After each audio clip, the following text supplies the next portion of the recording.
Jamaica's embattled Science and Technology Minister bows to pressure and resigns. Our top story in Caribbean Newsline for Tuesday, July 31st from the CMC News Center in Bridgetown.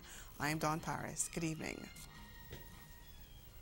Science and Technology Minister Dr. Andrew Wheatley has resigned from the cabinet of Prime Minister Andrew Holness. This comes after weeks of pressure from the opposition People's National Party, the PNP, amid allegations of corruption and nepotism at the state-owned oil refinery Petrojam, which falls under the Ministry of Energy, which Dr. Wheatley was once in charge of. Dr. Wheatley was relieved of the energy portfolio earlier this month in the wake of scandals at Petrojam and the National Energy Solutions Limited, NESOL, but he maintained the Science and Technology Ministry portfolio. In a letter to Prime Minister Andrew Holness, dated July 30th, he said that with immediate effect, he would step back from his ministerial duties to focus on his constituency and parliamentary obligations. The Prime Minister is yet to name his replacement. While the PNP has welcomed the resignation, with opposition leader Dr. Peter Phillips calling it long overdue. But he warned that Dr. Wheatley stepping down did not end the controversy surrounding the corruption allegations at Petrojam, NESOL and the Universal Service Fund.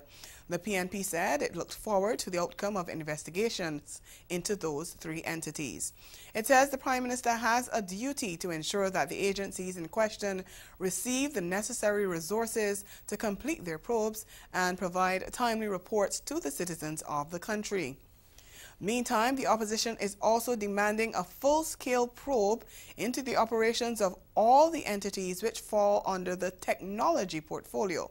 The PNP's spokesman on energy, Philip Paulwell, says those entities need to be audited to ascertain whether there was compliance with governance rules and principles. The resignation letter, the former minister has pointed to aspects of a commonality of approaches from the system that we find seem to permeate the entire ministry. And we therefore believe that there ought to be a look across all the agencies in the ministry. We at the PAAC, having done the few agencies so far, we have been able to reveal that there are these instances of cronyism and other things. I think it is necessary for us just to ensure that it is not the entire ministry and that we do a full investigation of, therefore, all the agencies. There's been another development in the matter involving the Indian billionaire who obtained Antigua and Barbuda citizenship under the Citizenship via Investment Program, but is now accused of fraud in his homeland. The Antigua and Barbuda government says the lawyer for the fraud accused, Michael Choksi, filed a case in the High Court on Tuesday seeking to block his extradition. The diamond trader is represented by Dr. David Dorset, who's asking a declaration from the court that his client is, by virtue of the Constitution, a citizen of Antigua and Barbuda, and that there is no lawful basis for his extradition under Section 5 of the Extradition Act.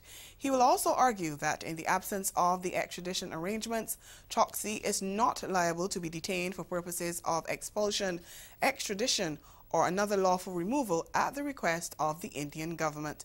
The Antigua government said earlier that no extradition treaty exists with India, but it reported on Tuesday that new information had come to light indicating that an extradition may be possible. The High Commissioner of India has told the Antigua and Barbuda government that a formal extradition request will be forwarded to the authorities soon. According to a statement from Lionel Max Hurst, government's chief of staff, Prime Minister Brown has indicated his government's desire to cooperate with the Indian authorities in this matter. The government of Grenada is being called upon to assist countries with due diligence in their citizenship by investment programs. The request has come from the Joint Rescue Coordination Center, JRCC, and the Implementing Agency for Crime and Security within CARICOM, IMPACTS, both of which are responsible for vetting applicants. Government officials from regional countries with economic citizenship programs have been discussing ways to address due diligence shortcomings. Grenada's Prime Minister Dr. Keith Mitchell told a news conference on Tuesday that data from the JRCC and IMPACTS confirmed there is a problem, and he says he will be working with the Eastern Caribbean Central Bank to find a solution. despite the fact that almost everybody was saying that that does not happen in their jurisdiction, the fact is rumors are out there. So I told my colleagues, we have to deal with this. If it is not true, then we must confront it. But to just say it's not true, and the rumors are being circulated. So they have mandated me as chairman, of course, clearly to work with the governor of the central bank, to meet with, not necessarily me, but I can set up a system to communicate with the CCRRF security unit and the impacts to examine this issue and to get the facts. The Caribbean countries with CBI programs include Dominica, St. Kitts and Nevis, St. Lucia, Antigua and Barbuda, and Grenada. The government of Guyana has announced plans to establish a settlement area for 260 Venezuelan refugees. Minister of Citizenship Winston Felix made the disclosure on Monday, saying that the homestead settlement would allow the Venezuelans to be self-reliant. He said agencies on a multi-agency coordinating committee will continue to lend whatever assistance is necessary while assessing the migration of Venezuelans. The committee has been working alongside UNICEF, the International Organization for Migration, and the United Nations Human Rights Council to determine areas of collaboration and support. Felix said that rather than criminalize the Venezuelans, the committee and by extension the government have chosen to respond to the situation in a humane manner with concern for the safety, health and accommodation of the migrants. The Caribbean Court of Justice, the CCJ, has struck out an appeal by two trade unions representing workers at the Guyana Sugar Corporation, GAISUCO. The Guyana Agricultural and General Workers Union and the National Association of Agricultural, Commercial and Industrial Employees were appealing a High Court decision in the matter of whether or not they were adequately consulted before government decided to close the Rose Hall and Enmore sugar estates in December last year. The two unions, which represent most of the workers at GAISUCO, contend that there was not enough consultation between government and themselves on the matter and that the closure of the corporation breached the constitutional rights of thousands of sugar workers. But on Tuesday, the CCJ agreed with the lower courts that there was sufficient consultation. Though it did not consider the Commission of Inquiry held in 2015 on the viability of GAISUCO to be part of the consultation process, the CCJ agreed that the subsequent stakeholder meetings were sufficient consultation. There were 3 meetings prior to the announcement of the final decision, and at one of them, GAWU made a 2-hour presentation on the future of GAISUCO, and the court said, while the entire process was not perfect, it satisfied the legal duty to consult in the circumstances. The CCJ also found there was sufficient evidence on record to show that the unions had reasonable notice of GAISUCO's intention to close, the reasons for closure, and the number and categories of workers affected as legally required. In another judgment delivered on Tuesday, the CCJ found that a Belizean Court of Appeal judge should be considered for investigation. It said the 2012 complaint against Justice Awich, now a judge in the Court of Appeal, should be properly considered by the Judicial and Legal Services Commission. This paves the way to allow the Commission to refer the complaint to the Belize Advisory Council, which would then investigate whether the judge should be removed from office. The matter arose from a dispute as to whether the conduct of Justice Awich during his tenure as a judge of the Supreme Court is relevant to his removal from office as a Justice of Appeal. He was appointed as a judge in the Court of Appeal on April 24, 2012, and was sworn in a month later. In a joint letter dated July 17, 2012, Dean Boyce of British Caribbean Bank Limited and Lord Michael Ashcroft requested that the judge should be investigated by the Belize Advisory Council. That request detailed allegations of lack of judicial acumen, delays in judgment writing, and lack of timeliness in the delivery of judgments, while Justice Awich was the judge of the Supreme Court of Belize. The appellants suggested that it should be considered whether the judge should be removed from office for inability and/or misbehavior. Objections to his appointment had previously been raised by the Bar Association of Belize and the leader of the opposition.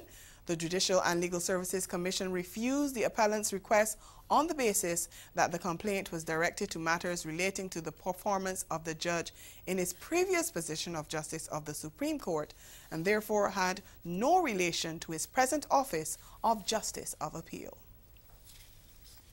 Coming up in Caribbean Newsline, an MP in Bermuda calls for a probe into the use of cameras in Parliament after photos of legislators asleep appeared on social media. Stay with us.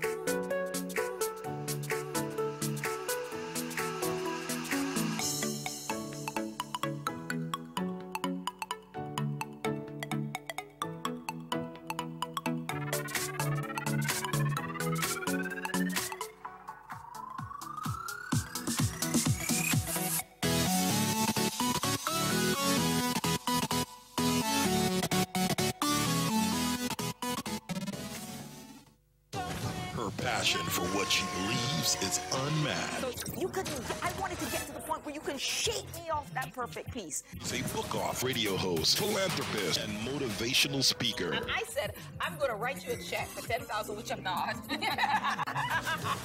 Spirit, soul, and body. To get them some help through the transition. I'm Karita D, and you're listening to Girlfriend Get a Life. Guyana's first carnival experience has been dubbed a success. The festival, which kicked off on May 18th, climaxed on Sunday with the parades of the bands. Thousands of Guyanese from all corners of the country, as well as a large amount of tourists, on Saturday braved the weather and took to the streets of Georgetown to get a glimpse of the beautiful and earthily decked out men and women in their brightly colored costumes to celebrate the country's 52nd independence anniversary.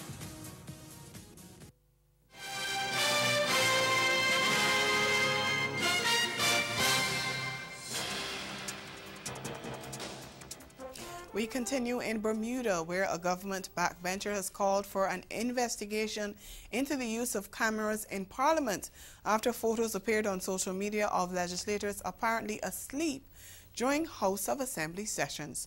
Christopher Famous, a member of the ruling Progressive Labour Party, who was one of the several politicians captured taking a nap, said the Speaker should investigate the matter.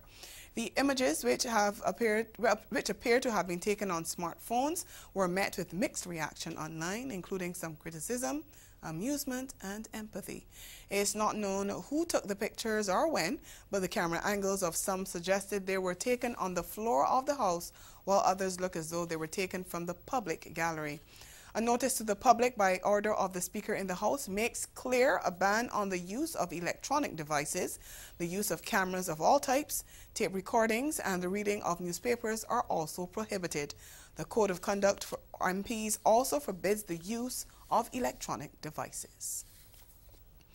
There are renewed calls in Jamaica for the Riverton dump to be relocated. The calls come on the heels of yet another fire there on Sunday. The National Solid Waste Management Authority is now investigating whether there were breaches in security at the disposal site. Chairman of the authority, Dennis Chung, said 2 fires were lit at the site in less than 12 hours, suggesting deliberate action by arsonists. He reported that there were also signs that gasoline may have been used to start the fire. The Jamaica Environment Trust says government should find another disposal site, and we get more in this TVJ News report. Shocked, disappointed, frustrated, obviously very concerned about this continuous problem. The Chief Executive Officer of the Jamaica Environment Trust, JET, reacting to yet another fire at the Riverton City disposal site. Susan Stanley says it's the 4th fire at one of the major dumps in a month. This, she argues, speaks to poor management of the facilities. We had Riverton at the end of June, we had retirement, we had Haddon last week, and now Riverton again this week. As it relates to Riverton, Ms. Stanley maintains that the government needs to make fixing the issues at the disposal site a priority. She says serious consideration must now be given to relocating the dump. Identify a new site, an alternative waste disposal site that can be set up to be a proper landfill, a properly secured site. You know, somewhere that there's not a community. It's not going to happen overnight, but gradually move the waste disposal to that alternative site, we'd be in a better situation. Ms. Stanley points out that anything that can serve as an economic incentive should not be going to Riverton. So things like tires, things like plastic bottles, scrap metal, all of these things that make people want to be on the dump and, you know, pick off of the dump, if those things were taken to an alternative location. So this is more like the short to medium term. While we try to identify an alternative site, that would go a long way in improving the situation, because you've really removed the incentive for people to want to be there. She adds that discussions with the police about providing increased security at the Riverton City disposal site and other dumps should be fast-tracked. In the meantime, the Jamaica Environment Trust says it is also concerned about the public health impact of this most recent fire. We've heard people from who are located in New Kingston, you know, quite far away from the dump site, complaining that there have been respiratory effects, and those are the short-term respiratory effects. But we also are very concerned about the long-term impacts that the smoke from fires of this nature could be causing.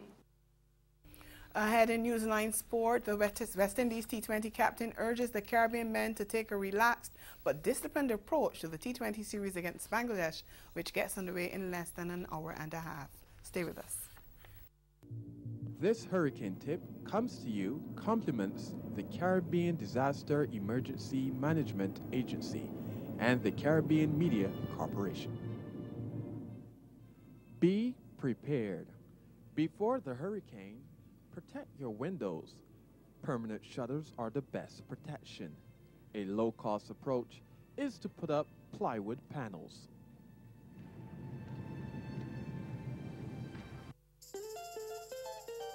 Dominica's World Creole Music Festival in 2018, October 26, 27, 28 at the Windsor Park Stadium in the capital city, Roseau. 3 nights, over 8 genres. 40 years of independence, one location, Dominica. The 20th edition of Dominica's World Creole Music Festival. For more information, like our Facebook page, Dominica Festivals. Visit our website, www.dominicafestivals.com for all travel, accommodation, and ticketing details. My love, my home, my Dominica. Building a resilient nation. See you there. Proudly sponsored by the Government of Dominica and Discover Dominica Authority. Rita, so you're also a vegan. Okay, I'm vegetarian. I would be vegan if I didn't eat cheese. That's my only, if I didn't eat cheese, I would be completely vegan. That's the only animal byproduct that I do consume. So if I can just cut the cheese, I know that sounds weird, but if I could just leave it out my diet, cut the cheese, I would be vegan. And honestly, if I think about it too much, I can't have, like if I eat cheese pizza and I'm like, okay, this can't, I start going through the chain of the process.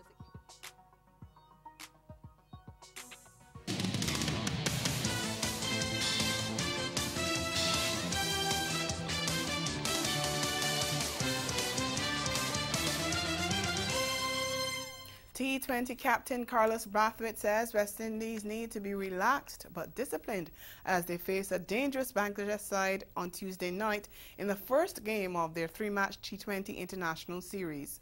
West Indies are reigning T20 world champions following their triumph in India 2 years ago, but have lost their last 5 outings in bilateral series against Pakistan and New Zealand, and they just last weekend lost to Bangladesh in their ODI series. Speaking ahead of the opening contest at Warner Park in St. Kitts, Brathwaite said the Caribbean men play best when they enjoy themselves and are having fun, and he says if they take that relaxed atmosphere onto the pitch, he's sure they'll come out on top. Traditionally, we've been powerhouses, and it's a matter every time we get together, continue to exert that dominance, and just enjoying watching the boys express themselves, and hopefully there's another opportunity over the 3-game series that we can see such big respect of Bangladesh as well. They're a formidable ball team, as we saw in the just concluded ODI series. But we know that once we put our A game out, that not much teams can touch us on our day, and that's the plan for the course of the 3-game series. Tuesday night's match begins at 8 p.m. The last two matches will play at the Central Broward Regional Park in Fort Lauderdale, Florida, in the United States this weekend at the same time. The Caribbean side boasts a decent record at that venue, having won 3 of the 6 matches there. And Brathwaite said he expected high-scoring affairs in the fixtures. Bit of runs always scored there, so it should be exciting cricket for the fans. Hopefully we get a big turnout and a very good atmosphere from the West Indian population in the US. But yeah, really looking forward to it. It's always a challenge, especially as a captain, setting fields and managing expectations with the ball and as a bowler as well. And as a batting unit, it's about staying disciplined and not letting the fact that it's a high-scoring ground get to the best of us and play on our ego. And yeah, just about executing. And I guess in games like those, even here in St. Kitts, pretty small ground, and traditionally high-scoring is about staying disciplined and having the right attitude, whether it's with ball in hand or bat in hand. Well, let's look at the squad. Fit again, all-rounders Marlon Samuels and Andre Russell have returned to the West Indies T20 side and are part of the 13-man squad that will face Bangladesh, while Chris Gayle has been rested. The squad, announced late Monday, almost 24 hours before the first game, sees little change from the unit which contested the Hurricane Relief T20 at Lord's earlier this year. Veteran Samuels and fellow Jamaican star Russell have both recovered from injury to take their place in the squad. While Samuel missed the preceding one-day series, Russell played the first game before being forced to miss the remaining 2 fixtures. Opener Gayle, who gathered 142 runs in the ODI series, will sit out the rubber. Chief Selector Courtney Brown said Gayle has been rested and left-arm pacer Sheldon Cottrell added to add variety to the bowling attack. Cottrell last played a T20 for West Indies on the tour of New Zealand earlier this year and is coming off a stint in the recent Global T20 Canada League where he grabbed 16 wickets for Vancouver Knights. In fact, most of the squad are coming off outings in the inaugural tournament in Toronto, which Brown said had provided the ideal environment for the West Indies B-side players to grab the attention of selectors. The full squad is Carlos Brathwaite, captain, Samuel Badri, Sheldon Cottrell, Andre Fletcher, Marlon Samuels, Evan Lewis, Andre Russell, Dinesh Ramdin, Rovman Powell, Kemo Paul, Ashley Nurse, Chadwick Walton, and Kesrick Williams. Staying in cricket, West Indies head coach Stuart Law says there's no need to worry about the Caribbean side faltering in the ICC World Cup next year. His comments follow last weekend's 18-run loss in the third and deciding ODI against Bangladesh, which saw the West Indies losing the 3-match series. Bangladesh piled up their highest ever score against the hosts, 301 for 6 off their allotted 50 overs. But Law says, don't count the Windies out. Worried at this stage. I don't think there should be any worry really. You play one-day cricket now. You go into a World Cup. It's completely different. It's the big stage. A lot of our guys have been there many times before, and they really do enjoy playing on the big stage. So it takes the more experienced players, the bigger players, to come out in the World Cup. And if we can give some exposure to these younger players, along mixed in with that experience, it should bode them pretty well when we get to the World Cup. So right now, disappointed that we lost. I think we should never have, even gone close to losing to Bangladesh. Nothing away from them. They're a very good cricket team, but I think the talent we have in our dressing room is, just as good as any other team going around in world cricket. We just got to start understanding and making sure we live up to that reputation. Switching sports now, the Trinidad and Tobago government says it will fulfill its promise to pay athletes for medal-winning performances. The assurance came as the country's successful CSE cycling team returned home over the weekend with a record medal haul. Kent Fuentes of C Sports reports. They went out and they represented well, returning with 9 medals, inclusive of 4 gold and 5 bronze medals. This country's largest ever medal haul in cycling at an international event. President of the Trinidad and Tobago Cycling Federation, Robert Faria, commended the cyclists for the hard work that they have been putting in that is beginning to bear fruit. So the guys won the medals, started the bronze. Gracie Brown, hard worker, congratulations. All the bronze medals by Akil Campbell, Tinil Campbell, and have gold, bronze and gold medals.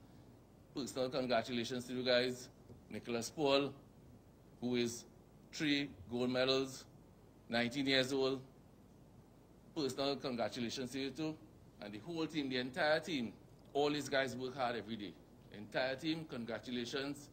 He had special praise for the technical director, Aaron Hartwell, and his staff in preparing the team.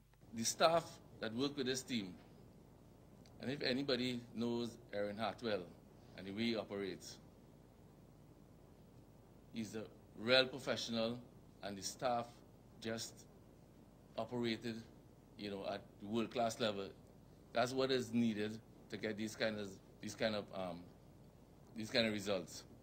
Chairman of the Sport Company of Trinidad and Tobago, Douglas Camacho, says government intends to pay the athletes the monies owed for medals. There will be some reward, and it is the government's intention not to let that drag out, to actually pay that payment before the end of the government's fiscal year. So obviously when the team comes back and everything is organized, and you know, they will probably have a little ceremony, etc., to pay the ones from the past, bring it right up to date, as well as bring that reward payment right up to this CAC Games. So by the end of this fiscal year, they would have paid off all the rewards due to athletes in Trinidad and Tobago. Multiple gold medalist Nicholas Paul was grateful for all who made their success possible. Firstly, I'd just like to thank God for making this happen for us, because without him, it wouldn't be possible. I'd like to thank my family, my friends, my teammates, because without them, it wouldn't be such a great trip. The support staff and everyone who followed us and gave us their support. So I'd just like to give thanks to them and hope that they keep following us along this journey. That's the sport. We'll be right back. When you buy a ticket on Liat, outside of the taxes paid, you're getting more than just a flight. You're getting well-trained, qualified, competent crew. The newest, fuel-efficient, environmentally friendly aircraft. The best aircraft maintenance process and people to get you there safely. More destinations and connections with partners than any airline in the region. All so that we can connect you to special moments with friends and family, festivals and fun. We connect you to your business associates, which helps you and the region's economies to grow. So there is more to the fare than the flight. Liat, the Caribbean Airlines, more than connecting the region. Dominica's World Creole Music Festival in 2018, October 26, 27, 28 at the Windsor Park Stadium in the capital city, Roseau. 3 nights, over 8 genres. 40 years of independence, one location, Dominica, the 20th edition of Dominica's World Creole Music Festival. For more information, like our Facebook page, Dominica Festivals. Visit our website, www.dominicafestivals.com for all travel, accommodation, and ticketing details. My love, my home, my Dominica, building a resilient nation. See you there! Proudly sponsored by the Government of Dominica and Discover Dominica Authority.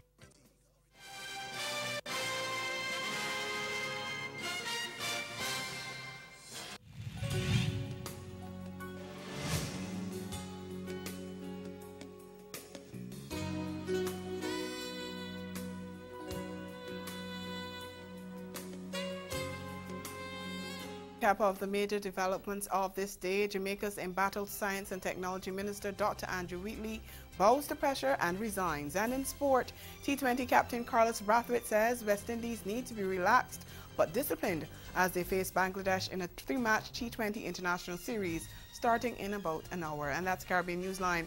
For news and sports around the clock, subscribe to CanonNews.com. For more of our programming, log on to caribvision.tv and subscribe to Caribvision's YouTube channel. We'll be back here again on Wednesday, but from all of us at CMC News, thank you for watching and good night.